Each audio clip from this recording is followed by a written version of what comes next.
Le grand direct de l'actu avec Jean-Marc Morandini. Le livret A ne rapporte plus rien ou quasiment. Le plan d'épargne logement recule aussi. Quant aux assurances vie, les rendements sont également en baisse. Pourtant, dans son dernier numéro, le magazine Capital propose un guide spécial placement 2016 pour effectuer les bons choix cette année. On va essayer ce matin de vous donner quelques conseils. Avec nous, Julien Bouissou, qui est journaliste à Capital. Bonjour. Bonjour. Merci d'être en direct avec nous sur Europe 1. On l'a dit, le livret A n'offre plus que 0,75% de rémunération. Est-ce que ça veut dire qu'il faut retirer son argent du livret A? Ça sert plus à rien? On peut toujours en laisser un petit peu, mais on peut trouver aussi beaucoup mieux ailleurs, ne serait-ce qu'avec des livrets bancaires classiques qui supportent des impôts à l'inverse du livret A, mais dont le taux brut, on va dire, est un peu plus élevé. Donc, mais le taux brut d'un livret bancaire, c'est quoi aujourd'hui? Aujourd'hui, si vous allez sur des banques en ligne, vous pouvez trouver à 1,5 voire 2. Donc, ce qui fait mais que il faut payer des impôts derrière. Oui, mais net d'impôts, ça peut être, en fonction de votre registre d'imposition, un peu plus intéressant que le livret A. C'est-à-dire, si on est relativement peu imposé, on peut avoir intérêt à tout simplement aller dans une banque en ligne et prendre un livret classique, bancaire classique, même imposé. Et on se retrouve à combien à peu près? On peut avoir du 1,25, voilà. On a beaucoup parlé du PEL également. Ouais. Est-ce que ça reste intéressant aujourd'hui? Alors c'est l'autre solution à laquelle il faut penser vraiment en ce moment pour ces liquidités, puisque le taux est à 2% brut, c'est-à-dire 1,7 net. Alors on trouvera difficilement mieux. Après, il y a quelques contraintes, c'est-à-dire qu'il faut l'alimenter régulièrement, 45 € par mois. Ça c'est le minimum, 45 € par mois. Ouais, on ne peut pas faire en dessous. Et surtout, il ne faut faire aucun retrait les 2 premières années de vie de ce plan d'épargne logement. Sinon, on n'obtient pas le même taux. Donc c'est un produit pour épargner, mais surtout ne pas toucher à l'argent dans les premières années. Et un plan d'épargne logement, ça veut dire qu'au bout, on est obligé d'utiliser l'argent pour acheter un logement ou pas? Non, pas du tout. La plupart d'ailleurs ne le font pas. Ah bah ça, demandez au gouvernement, mais c'est un produit qui est très très ancien, qui n'est quasiment plus utilisé pour une opération immobilière, mais uniquement comme un produit d'épargne. Alors, nous avons longtemps parlé également des assurances vie. Est-ce que dans les assurances vie, on peut espérer un rendement supérieur? Oui, bien sûr. Donc on peut encore trouver, là les taux servis au titre de 2015 commencent à tomber, c'est la saison. On peut encore trouver au-delà de 3%, ça devient difficile, mais il y en a. Avant ou après impôt?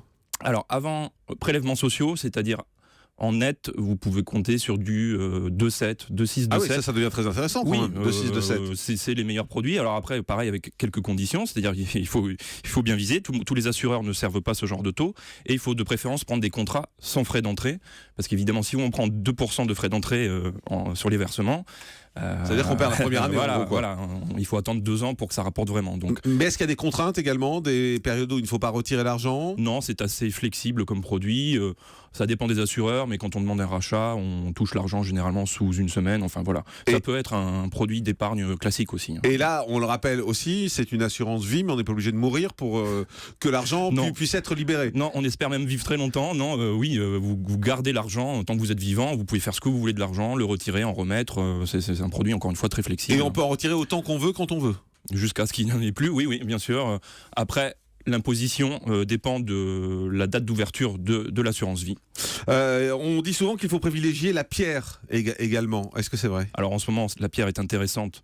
Même si les prix de l'immobilier restent élevés, elle est intéressante. Pourquoi? Parce que les taux d'intérêt sont très bas. Donc en s'endettant, on peut trouver du produit de rendement dans l'immobilier. Enfin, le rendement sera supérieur à ce que coûtera le crédit. Mais donc, ça veut dire qu'il faut acheter?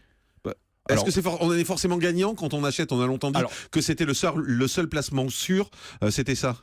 Comme je viens de le dire, les prix restent élevés, donc vous prenez le risque quand même que les prix baissent. Il n'y a pas de garantie sur les prix de la pierre. Par contre, le rendement, notamment si vous prenez les produits qu'on appelle les SCPI, c'est donc des produits qui sont investis en immobilier de bureau, ça rapporte encore du 5% brut depuis plusieurs années. Le rendement diminue un peu, mais reste autour des 5%. Mais là, on est sur des SCPI, donc on n'est pas sur de la pierre réelle, j'ai envie de dire.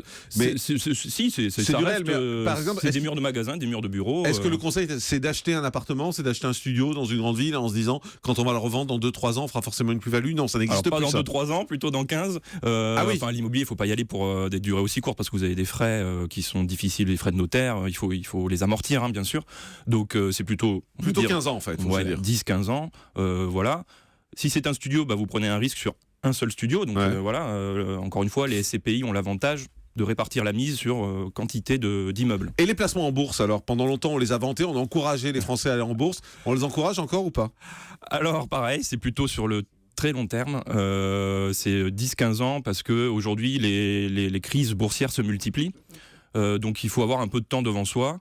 À la rigueur, faut investir, je pense, régulièrement en bourse sans se poser la question est-ce que je revends ou pas.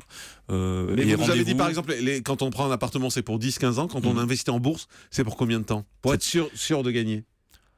C'est pour Alors, 10 ans avec les aussi différentes crises boursières qu'il y a pu y Ouais. avoir aujourd'hui, il faut au moins attendre 15 ans pour renforcer la chance. 15 ans Oui, parce que Ah oui, si vous c'est entrez pareil. au plus haut, vous prenez un crack, il faut attendre que ça remonte, Donc c'est pareil, que ce voilà. soit de l'immobilier ou de la bourse. Il faut plutôt être patient. Ouais. Voilà. L'autre investissement à la mode, c'est ce qu'on appelle le crowdfunding, c'est-à-dire le financement participatif. On est plusieurs à investir sur un projet et ça peut être un peu tout et n'importe quoi ces projets. Hein. Alors nous à Ça peut être sur Capital, des sociétés. à Capital, on est plutôt positif. Enfin, on plaide plutôt pour ce qu'on appelle le crowdlending, c'est-à-dire le prêt aux PME, qui a été libéralisé il y a 1 an. N'importe quel particulier peut prêter en direct à une PME. Alors c'est une PME, donc c'est risqué, mais ça rapporte 7,5% en moyenne. 7,5%, Voilà. mais c'est énorme, Oui. par an.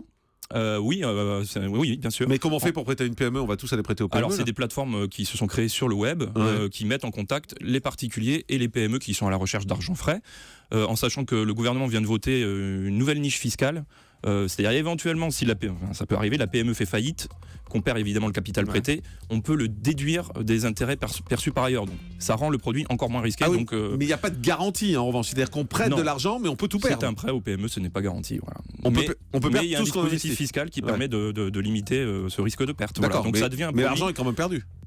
il est déduit, vous récupérez une partie de l'argent perdu via l'imposition économisée. Donc il faut faire attention malgré tout. Il faut faire une centaine de prêts, on va dire, différents, pour diversifier le risque. Ah oui, d'accord. Donc c'est un peu compliqué. Il faut s'y connaître Il faut un s'y peu. connaître, mais c'est un produit qui va se développer. Et à Capital, on va Vous y suivre croyez. ça de près. Ouais. En tout cas, voilà, vous avez tous les détails dans le magazine Capital. Votre argent, les bons choix pour 2016. C'est un supplément du dernier numéro du magazine Capital qui propose ce guide. Merci beaucoup, Julien Bouissou, Merci. d'avoir été avec nous. Je rappelle que vous êtes journaliste à Capital. Dans un instant, le dernier mot de l'actu.